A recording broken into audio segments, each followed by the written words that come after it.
በስመ አብ ወወልድ ወመንፈስ ቅዱስ አሐዱ አምላክ አሜን። ኅዳር 8 በዚች ቀን ሥጋ የሌላቸው የአርባዕቱ እንስሳ በዓላቸው ሆነ። እሊህም መንበሩን የሚሸከሙ የእግዚአብሔር ሰረገላዎቹ ናቸው። ስለ እሳቸውም ወንጌልን የጻፈ ዮሐንስ እንዲህ ሲል መሰከረ። በዚያ ዙፋን ፊት በረድ የሚመስል ባሕር አለ። በዙፋኑ ዙሪያ 4 እንስሶች አሉ። በፊትም በኋላም ዓይንን የተመሉ ናቸው። የፊተኛው አንበሳ ይመስላል፣ ሁለተኛውም ላም ይመስላል፣ ሦስተኛውም የሰው መልክ ይመስላል፣ አራተኛውም የሚበር አሞራ ይመስላል።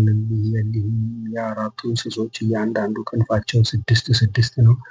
ሁለንተናቸውም ዓይኖችን የተመሉ ናቸው። የነበረ የሚኖር የአማልክት አምላክ እግዚአብሔር ጽኑ ክቡር ልዩ ነው እያሉ በመዓልትና በሌሊት ዕረፍት የላቸውም። ሁለተኛውም ስለ እርሳቸው ኢሳይያስ እንዲህ አለ። ከዚህም በኋላ ንጉሡ ዖዝያን በሞተ ጊዜ አሸናፊ እግዚአብሔርን ሰፊ በሆነና ከፍ ከፍ ባለ ዙፋኑ ላይ ተቀምጦ ብርሃኑ ቤቱን ሞልቶ ሱራፌልም በዙሪያው ቆመው አየሁት።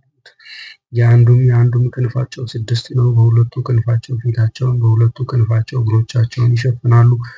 በሁለቱ ክንፎቻቸው ከጽንፍ እስከ ጽንፍ ይበራሉ። አንዱም ከአንዱ ጋር ፍጹም አሸናፊ የሆንክ እግዚአብሔር ቅዱስ ቅዱስ ቅዱስ ተብለህ የምትመሰገነው ምስጋና በምድርና በሰማይ የመላ ነው እያሉ ያመሰግናሉ። ነቢይ ዳዊትም በኪሩቤል ላይ ተቀምጦ በረረ አለ። ሁለተኛም በኪሩቤል ላይ የተቀመጠ እርሱ ምድርን አናወጻት አለ። ሕዝቅኤልም እንዲህ አለ። ከወደ ሰሜን እነሆ ጥቅል ነፋስ ሲመጣ አየሁ። ታላቅ ደመና አለ፣ በዙሪያውም ብርሃን አለ።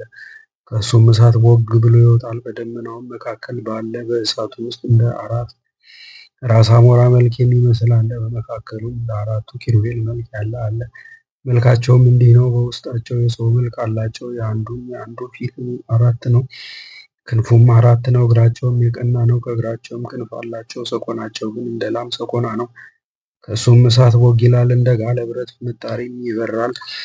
ወንጌላዊ ዮሐንስም ዳግመኛ እንዲህ አለ። በዚያው ዙፋን ዙሪያ የብዙ መላእክትን ድምፅ የእንስሶቹንም የእነዚያ አለቆችንም ቃል ሰማሁ። ቁጥራቸውም 1000 አለቆች ያሏቸው ብዙ ነው። ለዚያ ለተገደለው በግ ኃይልን፣ ባለጸግነትን፣ ጥበብን፣ ጽናትን፣ መንግስትን፣ ክብርን፣ ጌትነትን፣ ምስጋናን ገንዘብ ሊያደርግ ይገባዋል ብለው በታላቅ ቃል ተናገሩ። በሰማይና በምድር ከምድር በታች በባህር ውስጥ በእነዚያም ውስጥ የተፈጠረው ፍጥረት ሁሉ ጌትነት፣ ክብር፣ ኃይል፣ በረከት በዙፋኑ ለተቀመጠው ለእሱ ለበጉ ለዘላለሙ ይገባዋል አሉ።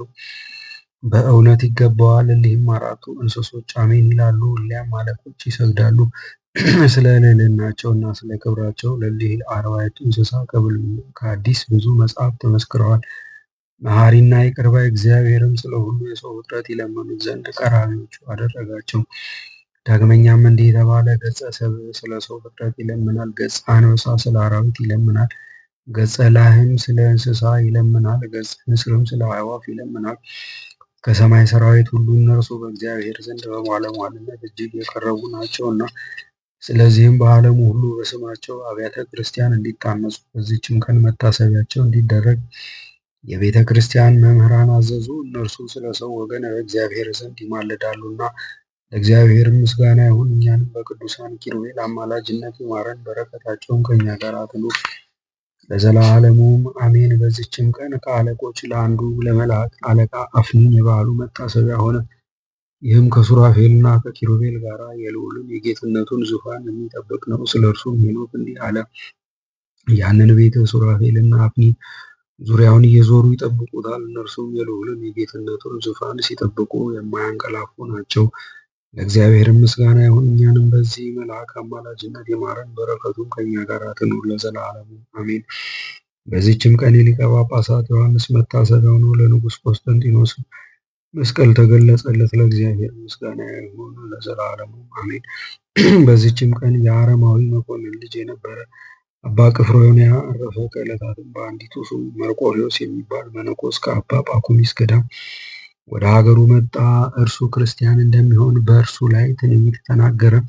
ከጥቂት ወራትም በኋላ ገዳማትን ሊያጠፋ ምርኮንም ሊማርክ ሰራዊቱን ሰብስቦ ወደ ግብፅ አገር ዘመተ። ወደ አባ ጳኩሚስም ገዳም በደረሰ ጊዜ አበምኔቱ ወደ እርሱ ወጥቶ እኔ ነኝ ያለው። ቅፍሮንያም ሰምቶ አበምኔቱን ለብቻው አግልሎ እንዲያጠምቀውና የምንኩስናንም ልብስ እንዲያለብሰው ለመነው።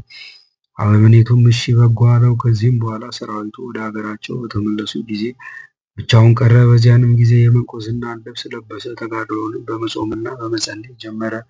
ሰይጣንም በእርሱ ላይ ቀንቶ ነገረ ሰሪ ያስነሳበት፣ በመኳንንቱም ዘንድ ወነጀለው። እነርሱም ሀገራችንን ያጠፋ የመኮንን ልጅ ከዚህ አለ ብለው ገዳሙን ከበቡ። እግዚአብሔርም ሰወረው። ባጡትም ጊዜ ነገረ ሰሪውን ገደሉት። ይህም ቅዱስ በገድል ተጠምዶ ኖረ። በየ7 ቀንም ይጾማል። ያለ መራራ አደንጓሬ አይመገብም። በዚያም ወራት የምድር አውሬ እንስሶቻቸውን እየገደለ በገዳሙ ላይ ጥፋትን አደረሰ። አባ ቅፍሮንያም ወደ እርሱ መጥቶ እንደ በግ ይዞ አሰረው። 10 ዓመትም ቆይቶ ሞተ። ቅዱስ ቅፍሮንያም የእግዚአብሔር መልአክ እየመራው ወደ ኢየሩሳሌም ሄደ። በአንዲትም ቀን ደረሰ። በዚያም ታላቅ ምስጢርን አየ። ከከበሩ ቦታዎችም ተባርኮ ወደ መኖሪያው ተመልሶ በሰላም አረፈ። ለእግዚአብሔር ምስጋና ይሁን፣ በረከቱም ከኛ ጋር ትኑር ለዘላለሙ አሜን። በዚህችም ዕለት የሰማዕት ኤስድሮስ ማህበር የሆኑ የ182ቱ መታሰቢያቸው ነው።